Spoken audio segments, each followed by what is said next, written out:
Что, когда начинается что? В течение дня несколько раз может поменяться погода.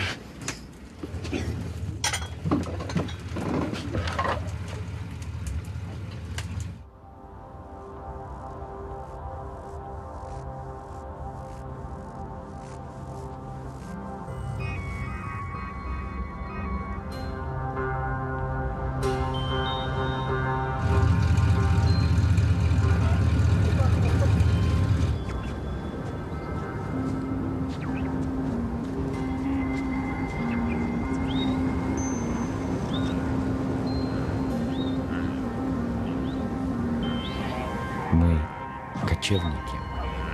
Мы счастливый народ. Здесь, на юге Горного Алтая, наша съемочная группа не раз еще услышит эти слова. Счастье – вещь относительная. Теленгиты – потомки древних скифов.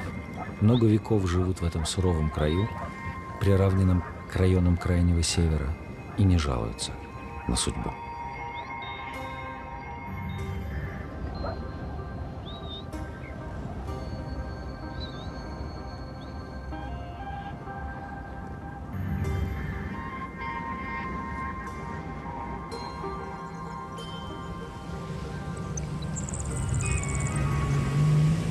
Теленгит, они же так и выживают у нас в основном. Скот держит, лошадей, коров. За счет этого и живут. Вот это традиционно, так и мы привыкли, наверное, круглый год. Так и работаем. В современном мире, да и все получается. И там надо работать, и тут в выходные дни сюда приезжаем. Да, это место детства. Тут мой плач, наверное, тут уже сколько раз плакал и сколько раз смеялся. Все это тут сохранено, наверное.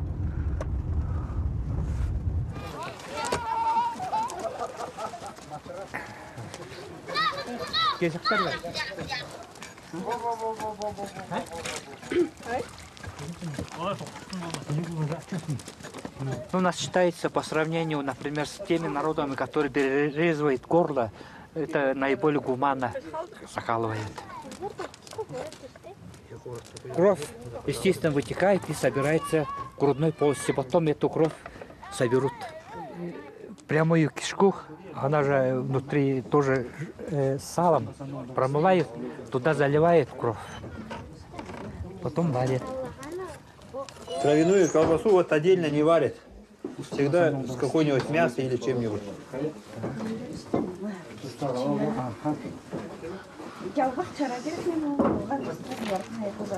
Аттан нейзе артық, ажыра басқан нейзе артық. Ерден нейзе артық, елінің учын тұрған артық. Мне вот это стишок маленький написал какой-то. Конь чем лучше от другого коня. Ажыра басқан. Может быть лучше, что вот у него шаги чуть-чуть разные и побыстрее. Ерден артық, ерден нейзе артық. Из мужчин какой мужчина лучше быть, может быть? Елінің учын тұрған артық. Лучше мужчиной может быть только тот мужчина, который за свой народ с душой идет. Айденбек звали его. Он на 3 года младше меня был. Он погиб 23 сентября 17 года. Мужчина, кто за свой народ с душой идет.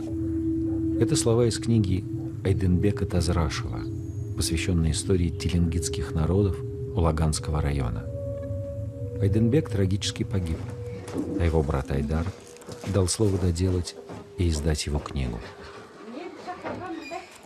Это вошние черновики, там книжки есть несколько штук. Ой, не книжка, а тетради со студенческих времен. Я вот сюда вверх положил.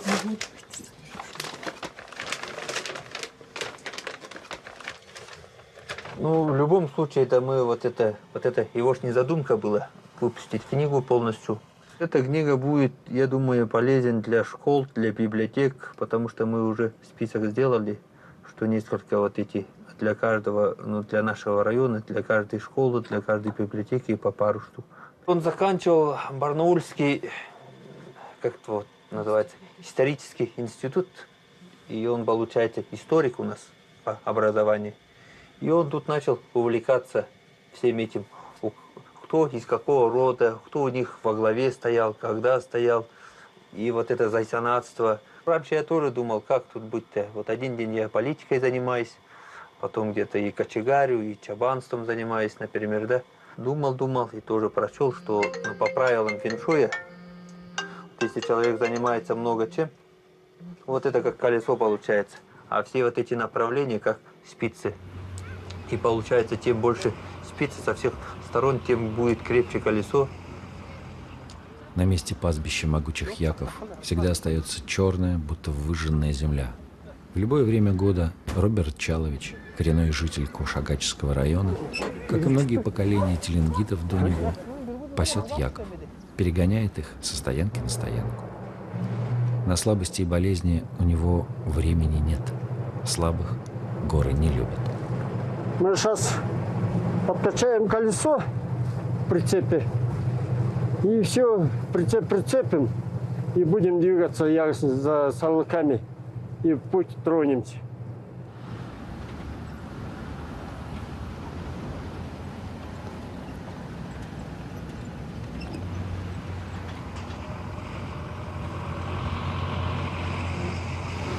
Мы 9 месяцев вот так живем. Вот, конечно, вахтовым методом. Все за собой возим. Дрова, сено, запасную одежду. А жену, там, я говорю, вахтовым методом по 15 дней.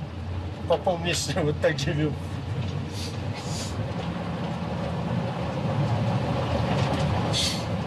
Вот такое дело. Мы счастливый народ, мы кочевники. Все этот мир смотрим своими глазами, природу, вот это все. И мы частью этой природы являемся. Я радуюсь, как ледоход идет, вот лед тает, вода, как перелетные птицы пролетают к нам на лето. Потому что они же гнездятся все тут, они. А вот эти архары, вот эти козероги, когда плодятся вот весной, так же, как и наши сарлыки, они тоже весной плодятся. Уже они начали плодиться. Поэтому нельзя трогать животных. Надо беречь. Оно же наше достояние. Настоящий теленгит — это я. Я не хочу быть обузой для государства. Я никогда руки протянув не буду сидеть, просить у государства. Главное, в стране нашей не было войны.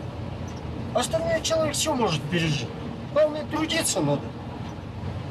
Для этого надо жить. Как-то достойно вот это прожить надо жизнь. Чтобы потом мучительно больно не было, как говорится.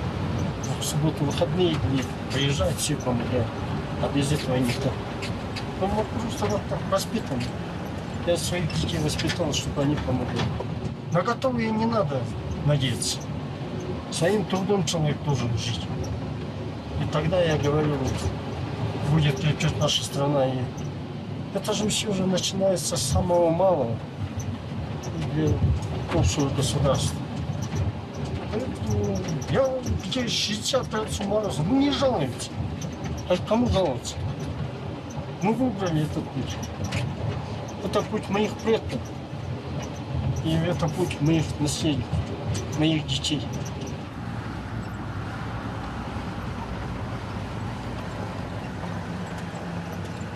Вот егошний ноутбук я взял полностью. В этом ноутбуке пока никуда его оставляем, потому что там много информации, что он там писал. Он писал: у тюркских племен Алтая во главе каждого сёка рода стоял главенствующий вождь Зайсан. Ну, тут он пишет Яйсан, скобочки тоже. Эта должность передавалась по наследству от отца к сыну или близкому родственнику мужского пола и так далее. О Зайсанах раннего периода чуйского и улаганских властей точных данных нет. Но есть некоторые сведения о том, что в конце XVI века наследственный князь Ярынах из степей современной Кемеровской области основался на берегу Телецкого озера Алтынкөл у устья реки Чолушман. И по преданию из его сыновей произошли все роды свек и теленгитов, населяющих Улаганский и Кашагарский районы. Например, из Тюлюзека пошел род Тюлюсов. Я, получается, из рода Тюлюсов и являюсь зайсаном. Каждому зайсану положено носить традиционную шапку, чтобы голову не потерял, добавляет Айдар. Конечно, современный зайсан – это не тот суровый судья из прошлых веков. Этот институт возрождается в современных реалиях. Например, сегодняшний зайсан не должен состоять в какой-либо политической партии. Здравствуйте, жакшылар. Не соғымдар бар? Соғымда не жоқ. Сіздер олбай, соғын собыр. Ұзақ көрінбес, қайда болдар? Қалажыда жоқ. Аттара, дамда иш тош. Айдар Иванович, он Сайсан рода тюлюс, но я, получается, Сайсан рода алман. Так-то, с одной стороны, мы, получается, одинаково, но просто меня выбрали ага Сайсан. Самый главный из зайсанов, получается, вот эти 9 зайсанов мы собирались и выбрали самого главного, который всех нас будет вот собирать, всё где-то объяснять. Ну, зайсан раньше, зайсан был, и он, как если нашим языком говорить, он был исследователем и судьей, и он вот этим всем вот этим занимался. Он как бы полностью вот отвечал за свой род тогда. Вот у каждого зайсана есть это камче. Но там он говорит несколько раз, но там 10 раз надо камче побить, либо там 5 раз, либо предупредить, либо там... Ну, были случаи, когда там несколько раз бил, даже человек не мог вставать. Но тогда правосудие-то никуда не отдавали, просто сами все решали внутри семейства. По старинке раньше где-то там, ну, вот такие ножи постоянно таскали, сайсаны. Ну, сейчас мы да не таскаем, сейчас что время-то другое с ножами-то. Вот сечем, с камчи-то. Он всегда на поясе у нас. Чтоб мир был, всегда был, это вниз одевает. Так что, если когда идут на войну, это наверх идет. У каждого зайсана должен быть шапки. Ну, при выборе, когда выбирает нас, например, шапку нам одевает и пояс.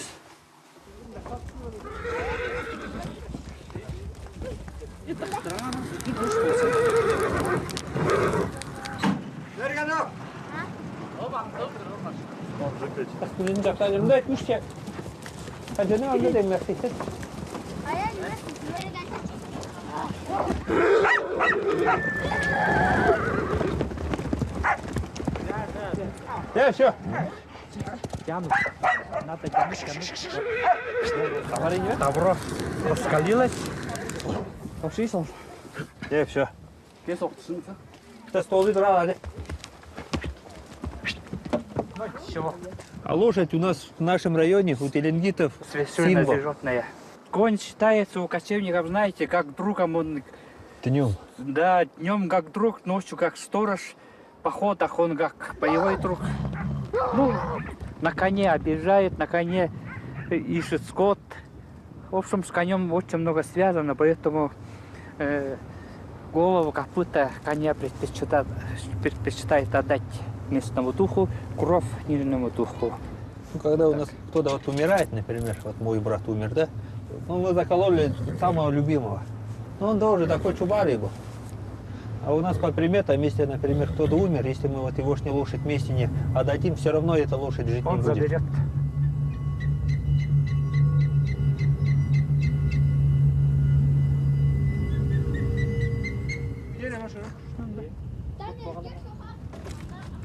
Курманов Айдын, он в городе Горностайске живет. Вот Курманов Айдын, это он мне подарил вот такой. Вот это одна из ценностей теленгитского народа, что это топшур издревле как сохранил свою самобытность кожаную. Топшур, он как поступ лошади, озвучивание такое идет, и ритмика. Традиционное свое звучание, которое ты с детства впитываешь с молоком, это твой генетический код. Дед рассказывает своему внуку сказание какое-нибудь.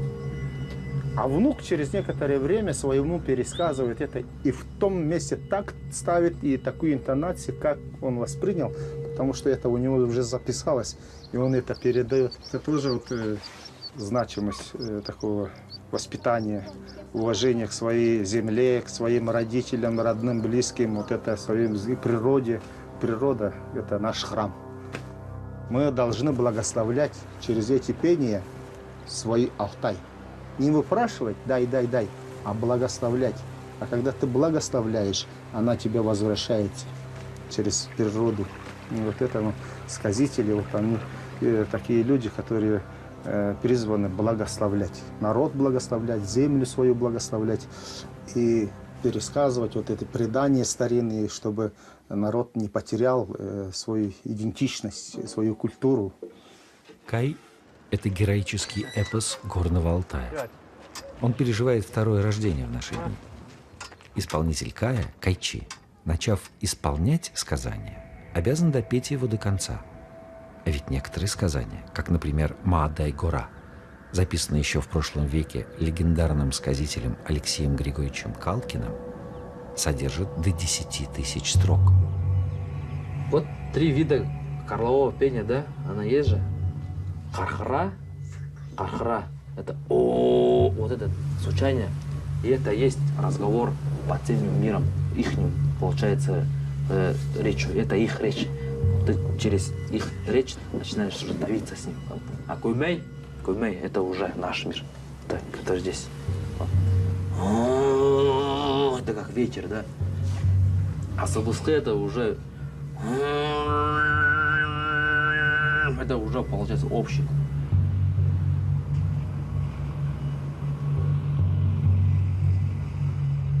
Эпос сперва это, наверное, душа человека. Именно через этот эпос, получается, ты воспитываешь себя, как теленгита, да? Это сперва несет воспитательный характер. И второе это сохранение. Когда вот многие, допустим, дети будут читать, да, вот это получается сохранение языка. Хай эпос это фундамент алтайской культуры. Фундамент. Вот великий Алексей Григорьевич Калкин сказал так. Пока есть Кай, будет стоять Алтай. Пока будет стоять Алтай, будет стоять весь мир. Понимаете?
Яки – это такая порода, это сарлыки, местная порода. Нам надо сохранять этот травостой, чтобы на следующий год была нормальная урожайность родилась. И яки же они жару не переносят, поэтому мы пасем в таких условиях. Они же любят высокогорье, не степные они. Сами по себе вот, животные такие, они более приспособлены к высокогорью.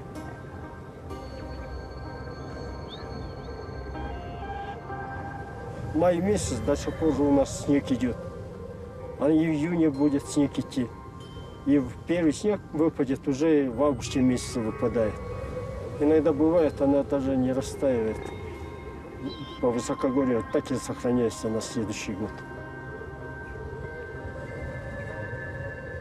чем сложнее жизнь человека, ну, по климатическим условиям, по высокогорью, тем человек становится как закаленный и более подготовленным становится к экстремальным случаям, вот, к жизни подготовленным. Ну, природа учит человека к этому. Слабых горы не прощают. Ну, шаманы говорят по-разному. Вот этот шаман Байрамда, он говорит, я, говорит, его предупреждал, я говорил, что тебе надо вот это чиститься, туда-сюда приходи там. А он, шаман, сильно не верил, он говорит, все зависит от самого человека. Как будет, так и будет. Что написано, то и будет, он так говорил. Қысқа жолын, ұзатар, қату жолын жұмшатар, баш болсын қайрақуан олсы, баш төстенем қырық, баш төстенем, төздің башы төсте, күлектің башы ұры. Я где-то в 9-м поколении у меня вышли, там они были сильные шаманы. Со всех сторон у меня есть с материнской линии, есть с отцовской линии, прабабушки, прадедушки. Там очень много, это объяснять я не знаю, это трудно будет. Это культура, все это традиция, оно спокон веков идет. Теленгиты — это мы самый древний народ, который здесь остался, считаемся. Человек пришел, я должен работать, это моя обязанность. Если я не буду работать, я буду болеть, дети мои будут болеть или что. Но это. И скот умирать всякое разное тоже бывает. А и работаю, тоже болею. От этого человека отрицательное все, что есть, она проходит через мой организм, все переваривается она. Все, что у человека болит, у меня также и болит. Я вон с детства все видел, и мертвых, и живых все подряд видел. Я не мог спать, все это. Я хоть какую веру только не видел, смотрел, изучал. Я и про Христа, и все, Библию читал. Нет, это не мое. Мое вон, оно, небо синее, и очаг стоит, и нижний мир, все это. Я сижу, даже человек заходит,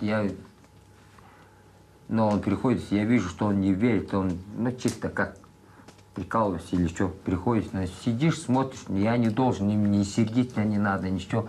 Говоришь, но истина у него на пути что было, так, скажешь, он потом посерьезнее становится и вообще молчит, и все, что надо будет, сделаешь и отправляешь больше. Все. Я обязан это делать.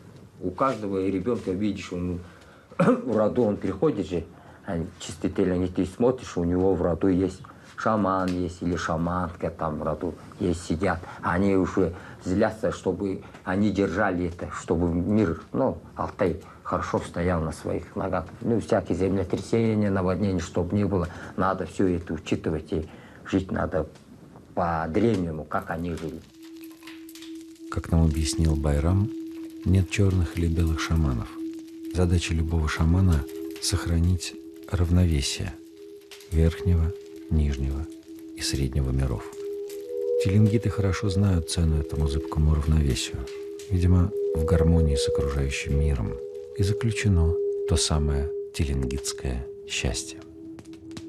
У нас, как говорят, если вот ребенок только когда родился, все у него записано, говорит, как он будет жить, чем он будет заниматься, что он будет делать.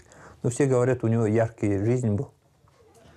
Потому он быстро-быстро жил, наверное.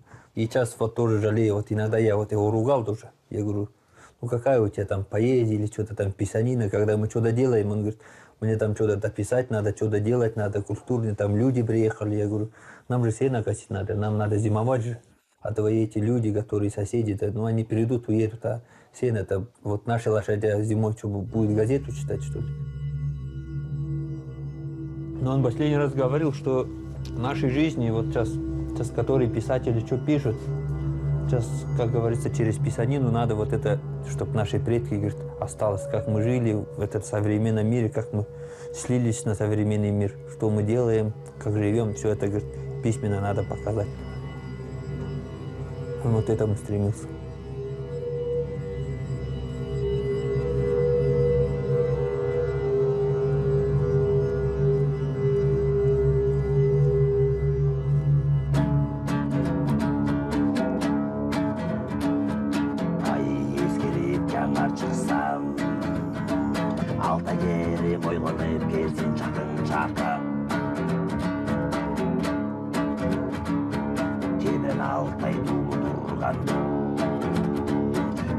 Üstten çıkan ojok solunup gelsin. Çaktım çakta göçken göçülerdi sakınız. Tuğlu durgan yerine can gelgeni sakınız. Ey göçü sen boşandı, solu sen aydık jürsen.